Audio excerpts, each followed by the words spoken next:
What's up, everybody, and welcome to the Game On Improve Your Health podcast.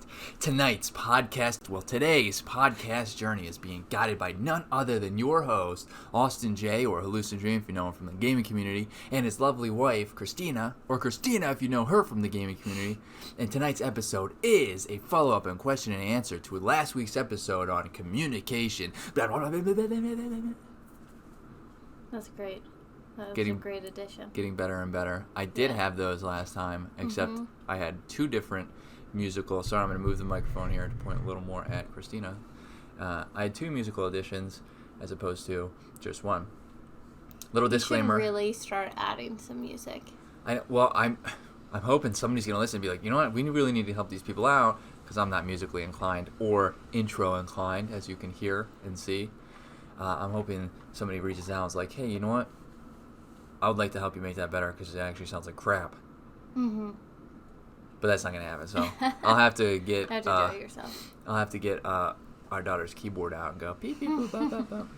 Little disclaimer here, as you can see if you're watching on Twitch or YouTube, we're in another location. Okay, it's a different one. It's probably not even echoing as much as all the other previous locations, which is good. But you can probably hear the ocean, and we're not going to say where we are. The ocean and the cars in the background because it's raining. You can hear all the rain.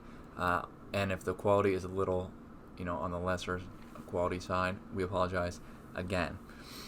That being said, it is a follow-up and question and answer, as you heard from the awesome introduction on communication. Last week we talked about communication, the importance of communication, how it's important for not only your relationship status, right, with a bunch of different people, spouse, friends, family, people in the gaming community, teammates, coaches, but the toll it could take on mental health, right? So we're gonna go over anything we may have missed. Is this thing on? That's better. We're gonna go over anything we may have missed and go over any questions that may have come in. So, is there anything that you want to you touch on again this week for those who are listening? I don't think that there's anything major. Maybe just kind of reiterating that, communication is something that you constantly have to work on. Just like anything else. Just like any of your fitness routines or your nutrition or really anything. It's always practice, And so it does take time and, it really depends on who you're communicating with. So your communication styles aren't going to be the same with everybody, and so for those of you that are on a team or in leadership positions or even in your relationships, each person has their own communication style. And, so you're going to have to adapt, just like if you have kids. All of your kids are going to be different. So you can't, speak to all of your kids the same way and it resonate the same way. Just like if you're playing a video game and you have teammates and one of your teammates is really direct and just, if you're like, go here, go here, go here, go here, but maybe there's somebody that's new to the game and is trying to learn how to play. You might not want to be so direct. Maybe you want to help teach them why you have to go this way, that way, do all of these other things. And so you're always going to be changing and shaping your communication to who you're speaking with. So that's a good one. I was going to say practice is definitely good.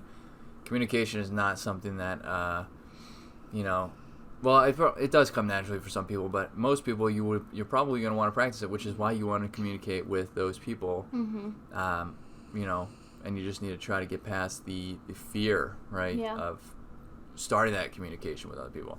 What Christina said about teammates is really good. That brings up a good conversation or topic. When you have teammates and you're in a game, let's just go over this. If you talk direct to somebody, you get mad at somebody who's new at the game. Let's talk about the new people, the new players, and you get mad at that person because they're new and they don't really understand the game fully, maybe as much as you do, and you get mad at that person. That's called being toxic. Okay, we don't like that in the gaming community. Toxic players are players that other players don't necessarily want to play with. Don't be a toxic person. Okay, you started out at some point. You were a new player at some point, so and I'm sure somebody guided you, right? That's how I learned how to play the game. I was guided by many, many, many, many different people, some who were toxic, some who were not. Now, did I learn from some of the toxic people? Absolutely. But I didn't show as much respect for them as I did maybe some of the other people just because of the attitude they had. So Yep. I want to say communication and the way you portray yourself and carry yourself definitely carries over into potential relationships as well. Yeah. Right. So and your own communication style is ever changing. So I'm actually finishing my degree right now, and I actually just finished a course on interpersonal communication, and they kind of break it up into these like 4 different categories, and so it's sharks, dolphins, toxic carps, and well-meaning carps, and so they're all animals. and so I used to be what would be like considered a shark. I just kind of like came in, and I just would like, it was my way or the highway kind of mentality. And or she would bite you. Yeah, or I would bite you. And really the goal is to be what they call a dolphin. So somebody that can be direct when you need to be, but also has the ability to, they call it go to the balcony. So, like kind of getting above the situation and really being able to look down, and see, how can we find a win-win solution for some of these problems. They taught you this in your degree course? Yes. In one of your degree. So they compare dolphins with a balcony. You Yeah. want to be that dolphin on a balcony out of water. Yeah. That doesn't make any sense to me, but we'll take it. Yeah. But then, like you were just saying, a toxic person. So that toxic carp is somebody that just like is very negative, that puts people down to get what they want or to portray their feelings. And then the well-meaning carp is somebody that just takes it and just doesn't stick up for themselves. And, so those are, there's always 2 sides to communication. There's how you portray yourself and when you speak to somebody, but then there's also how do you respond when someone's communicating with you. And, so there is a balance of, not getting defensive and shutting down, but sticking up for yourself. And then, not just taking, all this blame that maybe somebody's putting on you. So there's definitely a balance, and there's always two sides to communication. Yeah, that's another good point. I don't think we touched on that in the first episode. Is the I'm actually learning stuff in school, which is pretty cool, I guess. That's good. I know. That's good. That's what you should be doing. The other side of communication, where you're the one receiving the communication, right? That's very important too, in the way that you take it. Like Christina just said, I'll say in the gaming community, there's a lot of times where I'll say I have gone over stuff. I play lots of different games. I help out new players. There's times where I've seen new players and I try to guide them and help them in a very, very nice way. I'm nowhere near toxic, and I want to help everybody, so I do try to help them, and I get retaliation back, and I just let it go, and it's just like, okay, like if you like that to me makes me not want to help you. So if you're going to be like, if I explain to you, what you could have done different. Why what you did was potentially not the right move, not that there are right or wrong moves. And I say that, I make sure they know that it was a good play, it just didn't work out in your favor, you could have done this, and there's some other things you could do that might have helped the play out, and you retaliate, and, give me attitude and say that I'm wrong, and, and just come up with excuse after excuse, and get angry or shut down, like Christina said. That's going to make me not want to continue to help you. Now, that is specific to a game, right? But that carries over into all aspects of life. If you are in a job situation and you really want to learn this job, like you do want to play this game, you want to learn the game, but you aren't willing to receive positive or constructive criticism, then your communication is, really lacking at that point. And if you can't take the communication or that criticism, you can't. It's going to be incredibly hard for you to grow. Yeah, grow for your growth, right? And I knew he wasn't going to be able to find the word grow, so I just shoot it in there for me. Yeah, I was gonna say proceed forward or make it and take it and break it and all this stuff. But yeah, that both sides of communication are incredibly important. We didn't touch on that in the first episode. But. Yeah, and just so like, if sometimes people aren't in the place to receive this feedback, or this communication, and so because they're not in a place to receive it, their response is going to be maybe more toxic or shark-like, if we want to use the terms that I just kind of went over, so, but normally, maybe they aren't this way in their communications. Maybe they are more pleasant and agreeable and want to find common ground, but because they, weren't ready to hear that type of feedback, or they just didn't ask for it and somebody just gave it to them. So, there's so many different, things that can cause that initial reaction. So it's important to, if you value that person's friendship or professional relationship, or even if it's just a teammate, a lot of these players that you meet are only online, right? So all you have is communication, because you don't see each other.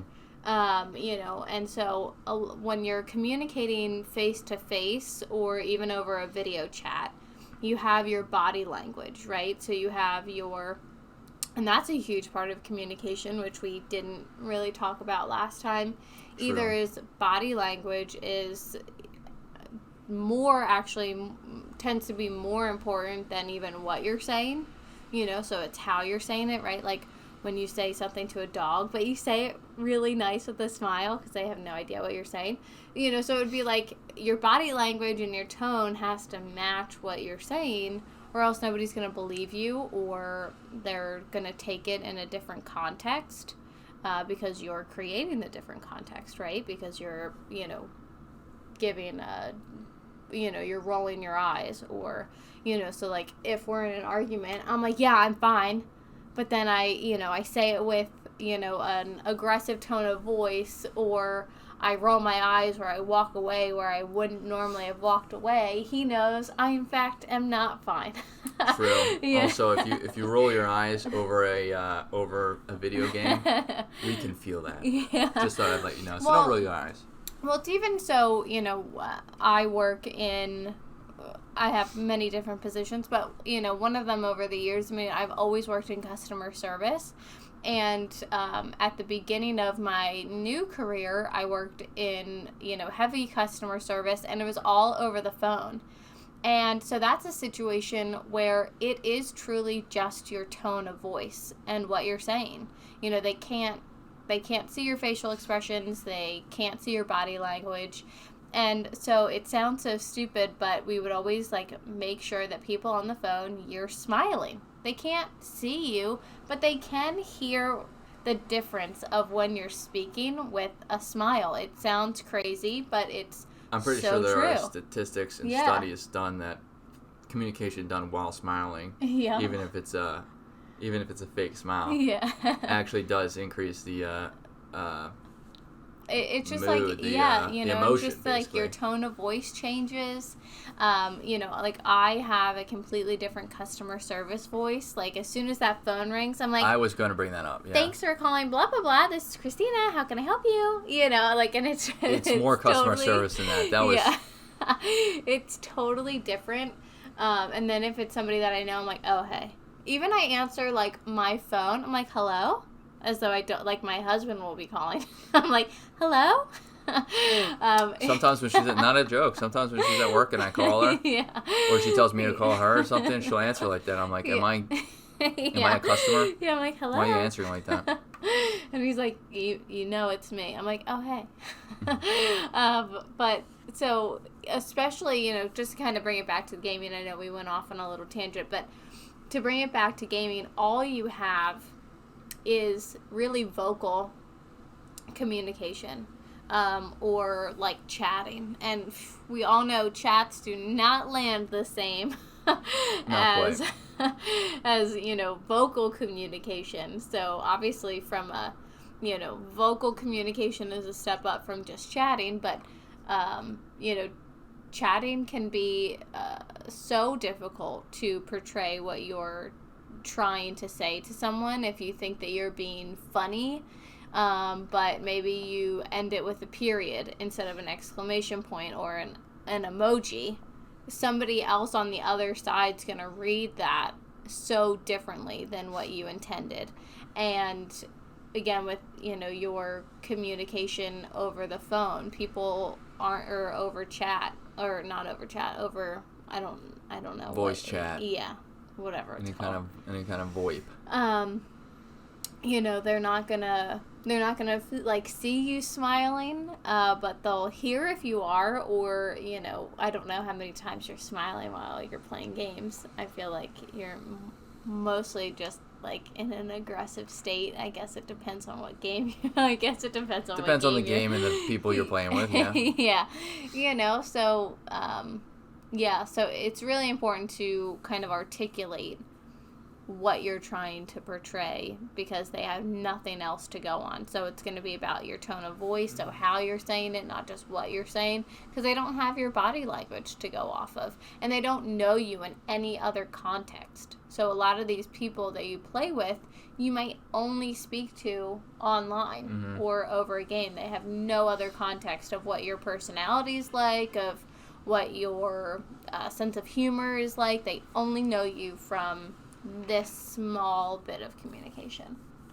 Yeah, and that carries over, as I'm pretty sure I said in the first one. I mean, communications really weighs heavily on your mood, right? So, and your mood, your emotions, which will impact your health. I've talked about that in the first episode.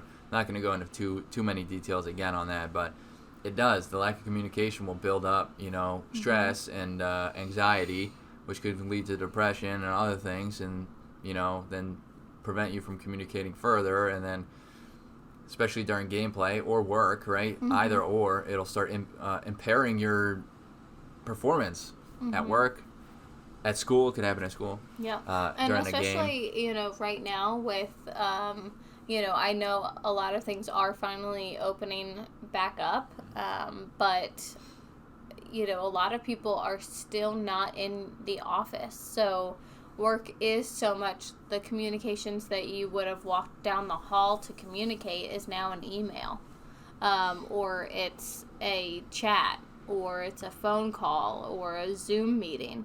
And so, you know, that's going to change the way that you've communicated. So, you know, our communication styles are ever changing. But especially over email, it's important to kind of choose your emails wisely, right? There are some things that are better communicated over email or chat than, you know, than others, right? So, yeah, you don't want to say something incredibly important or incredibly, you know, time sensitive.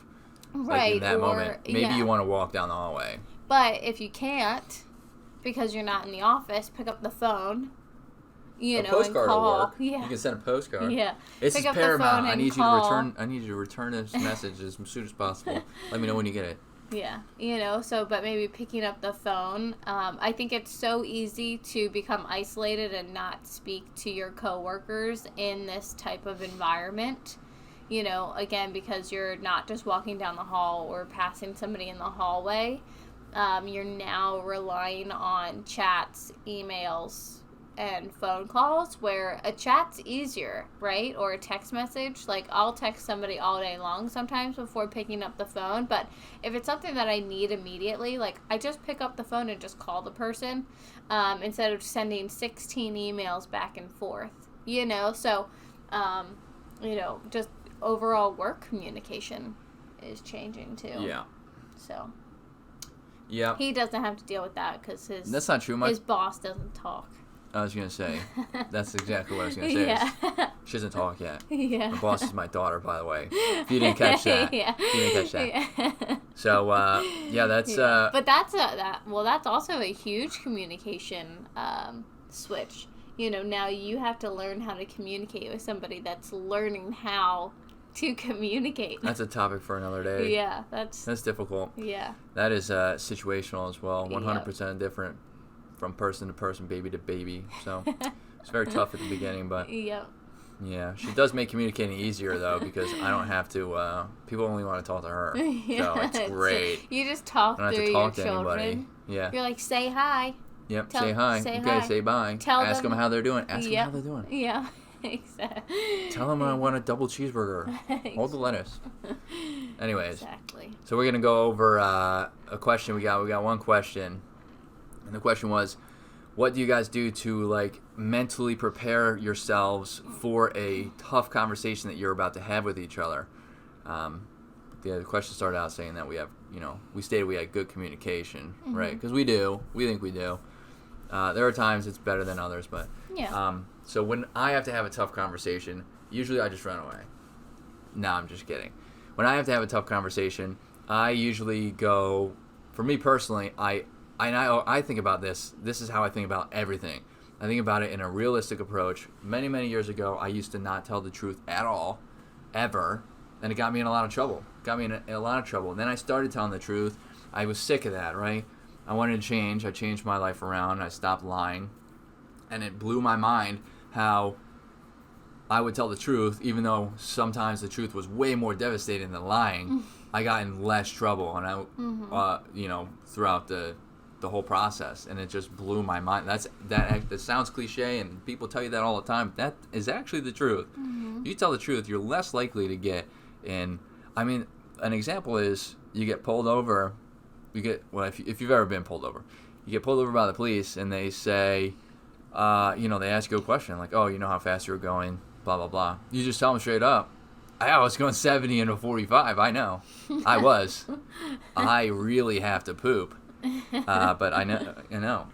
And that's happened to me, sorry to say, but I have been pulled over quite a few times. And I told the truth. And sometimes we'll have a story time one day, and I'll tell you guys about this.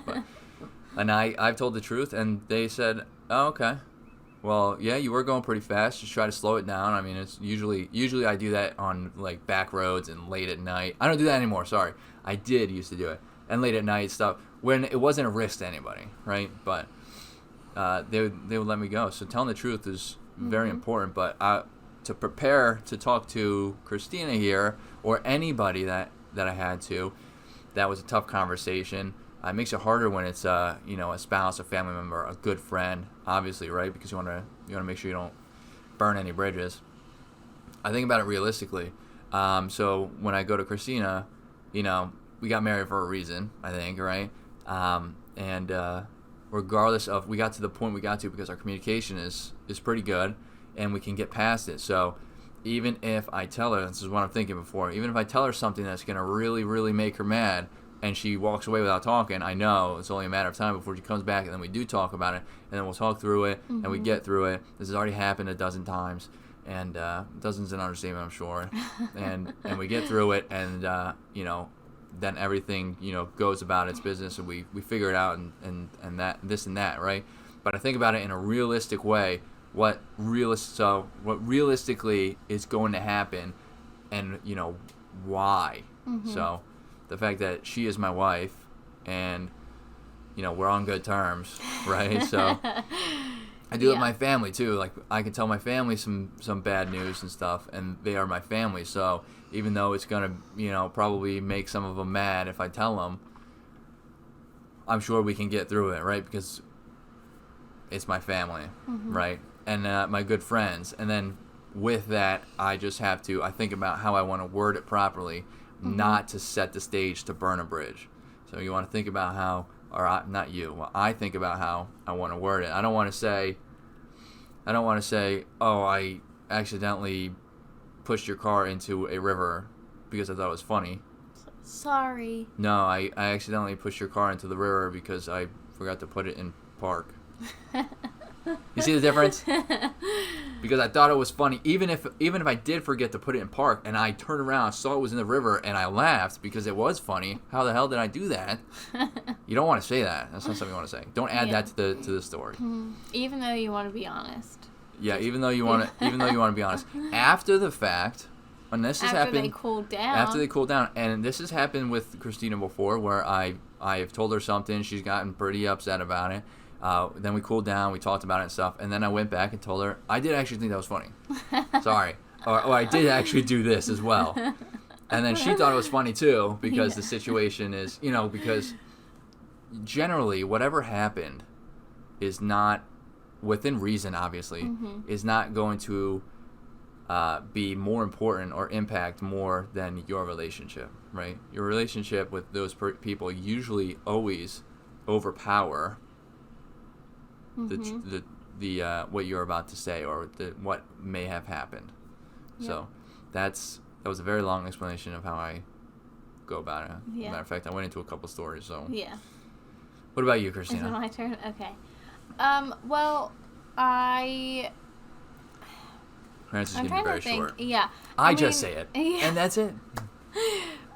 So I feel like I prepare more for my conversations, like difficult conversations with others more so than with you. So like if I have to have a difficult work conversation, I'll prep a little bit more and I'll like maybe jot down like key points or something.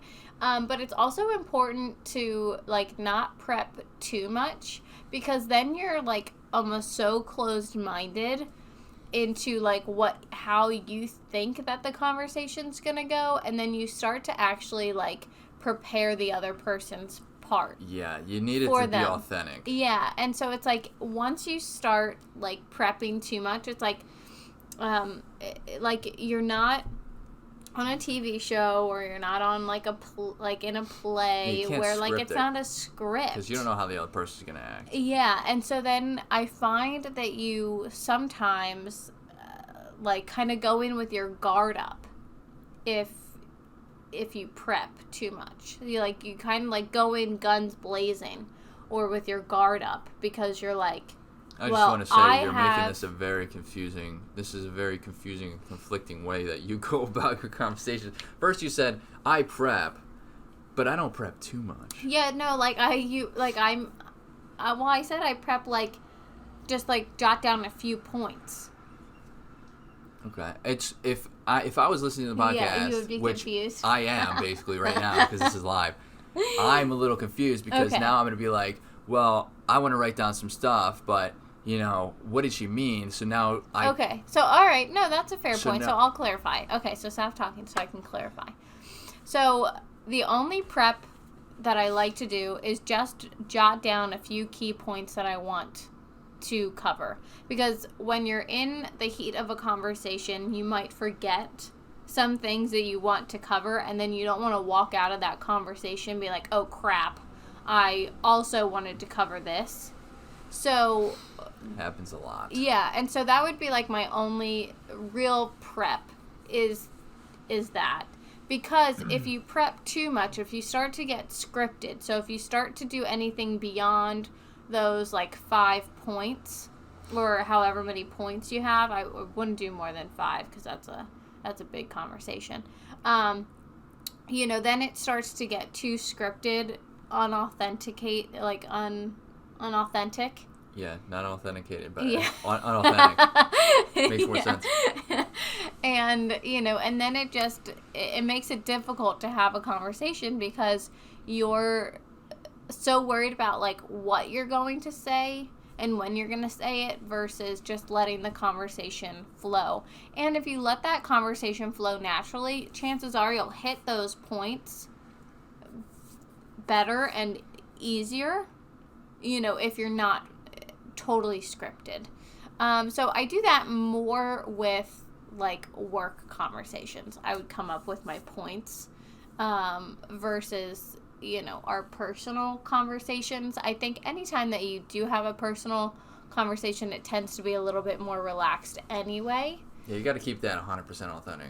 Yeah, you generally know what you're going to say, and you're probably not going to miss anything when you have something to say too in your personal life situation. Yeah, and because you are, with professional or even friendships, depending on the friendship level, there is a boundary, right? You can't tell your boss to go F themselves, because, well, you could, but chances are they're not going to be your boss anymore because you're going to get fired. When you're with your spouse or somebody that's on a personal, a very interpersonal level, then you do have a little bit more freedom. You can be completely authentic, So if I tell him to go F himself, like, we're not going to get divorced. Like, we're just going to, like, go to our separate ends of the house, and then we're going to come back together and be like, all right, I'm sorry, I got, like, really heated. And we're going to come back, and then we're going to talk about it. So you can be, like, really authentic, and not to say that you should just start, telling people to go F themselves all the time, but if that's where the conversation, if that's where the conversation, like, leads, you should be able to be fully authentic in a personal personal relationship, where with your professional or your friends, it's, I think, a little bit more important to set those boundaries. And so by having, like, key points that you want to hit, helps. Well, your friends are technically classified in the personal as well. It depends, but you got to make sure you know your friends. There are friends level, who are, there are acquaintances, there are your great close friends that you consider your family, and then there are those friends that are in between. And so, it really just depends. Like, even, like, I wouldn't talk to my sister-in-laws the same way that I would talk to my brother, right? And so there are definitely situations, and I would talk to some sister-in-laws. I don't even know how many do I have? 5? I don't remember. Oh my God, there's too many. I have 5 sister-in-laws. Like, I would talk to each one of them differently. Correct. Because we all have different relationships. But yeah, as far as us, I don't really prep, and I don't really think I've ever had to tell you anything that huge that I've felt like I've needed to prep for. He always is asking for money, so he always has to prep what he's trying to say. But, like, true story. But I don't. Yeah, I need $20,000 to buy a new car. Your old one's in the river. Yeah. So, like, he has to prep, definitely. But I cannot think of a situation where I felt like I've needed to prep before I've spoken to you about something. Well, you shouldn't prep with me, so yeah. Thanks. If you ever come at me with a notebook, I'm slapping it out of your hands. Yeah, what Christina said, I think, is powerful. That also goes for teammates as well. You can prep a little bit for teammates. Now, what I would do for the prepping, which is basically what Christina said, is just prep the beginning, and then jot some notes. Now, like what Christina said, is you'll probably eventually hit those, but if you don't, you can add them to the end. Like, oh, you know what? Well, what about this and that you wrote down, right? You can get it at the end, let the conversation flow. The conversation being a natural flow is the most important, because then it'll be the most authentic. You'll get the most authentic reaction and answer out of that person, right? So, but in regards to teammates and the gaming community too, especially if you're playing on a team and you have someone to talk to, you're more than likely hiding behind the computer, right? So, well, unless you're doing, a face chat. Some people do those, or a FaceTime, whatever it's called. I'm not that old. And, face chat. You can jot down some notes, because they're not going to know you have notes anyways. You can write, you can write down, like, what you wanted to talk about, but if you have trouble with communicating, just write down some notes to get you started. Once you get started, all that creative communication juice will start flowing, because that's the hardest part, is getting started. After that, people can just keep going and going and going, right? Especially if they are expressing their feelings. So, yep.